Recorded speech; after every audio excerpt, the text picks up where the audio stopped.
झील का पानी बिल्कुल स्थिर था, कांच की तरह सपाट। किनारे पर बिछी चटाई पर पूरा परिवार बैठा था। हंसी की आवाजें हवा में तैर रही थीं। पिता ने अपनी कलाई की ओर देखा। समय तेजी से फिसल रहा था। उन्होंने एक बार फिर अपनी जेब टटोली।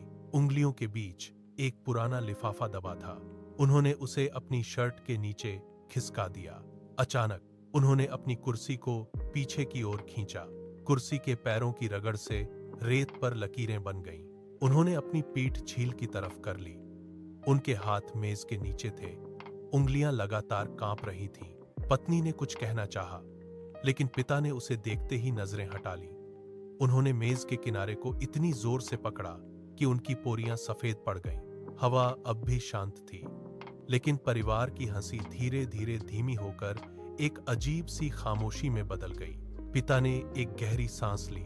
उनके सीने का उभार उस छिपे हुए लिफाफे के नीचे साफ दिख रहा था। उन्होंने अपनी पत्नी का हाथ पकड़ा।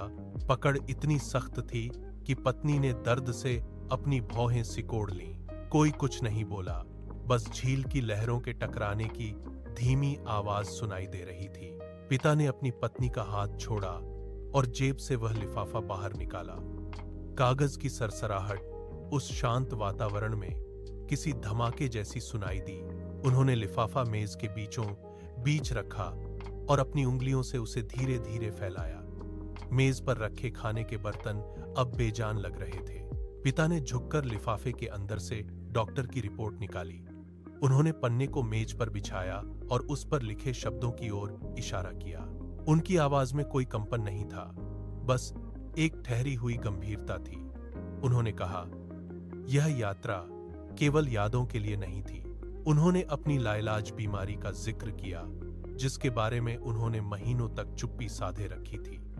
मेज के चारों ओर सन्नाटा पसर गया। बच्चों की हंसी, जो कुछ पल पहले गूंज रही थी, अब अचानक थम गई। बेटे की आंखें रिपोर्ट के शब्दों पर टिक गईं। उसका मुंह खुला का खुला रह गया। पत्नी ने अपने होठों को भीतर की ओर दबा लिया। उसकी सांसें तेज हो गईं। परिवार का हर सदस्य अपनी जगह पर जम गया। पिता ने मेज पर रखे पानी के गिलास को नहीं छुआ। उनकी नजरें सामने की खाली जगह पर टिकी थीं।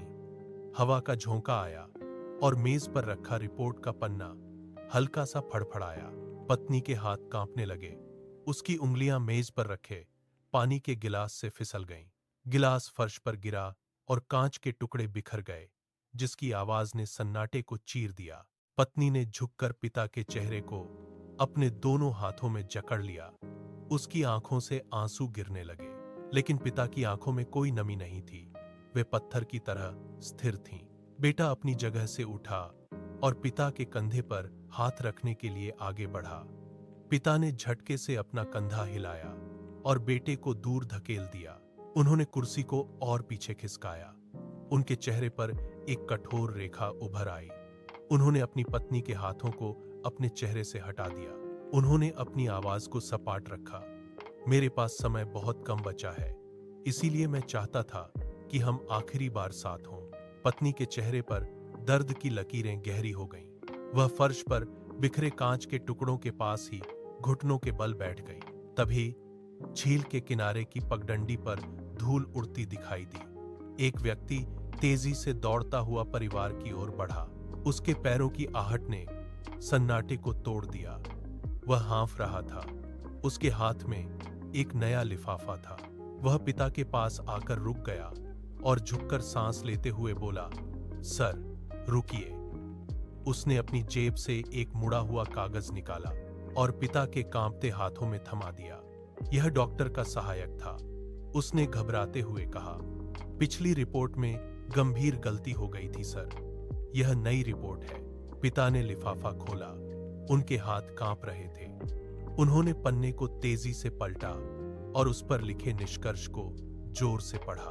उनके चेहरे की कठोरता अचानक पिघल गई। उन्होंने रिपोर्ट को मेज पर रखा और अपनी पत्नी की ओर देखा। बेटा और पत्नी स्तब्ध खड़े थे। उनके चेहरे पर अविश्वास और राहत के मिले जुले भाव थे।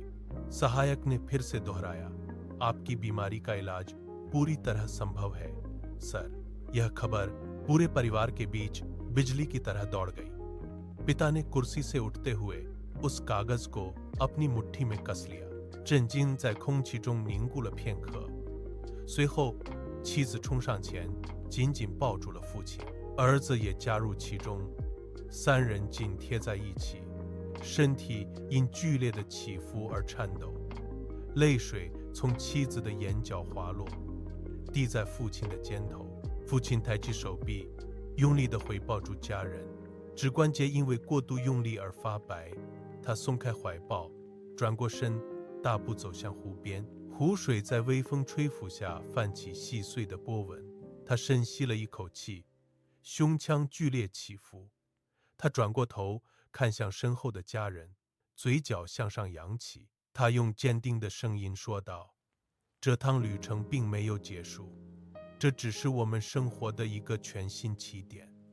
夕阳的余晖洒在湖面上，将波光映照在他们每个人的脸上。他再次看向湖面，眼神里不再有之前的沉重，而是充满了对未来的期待。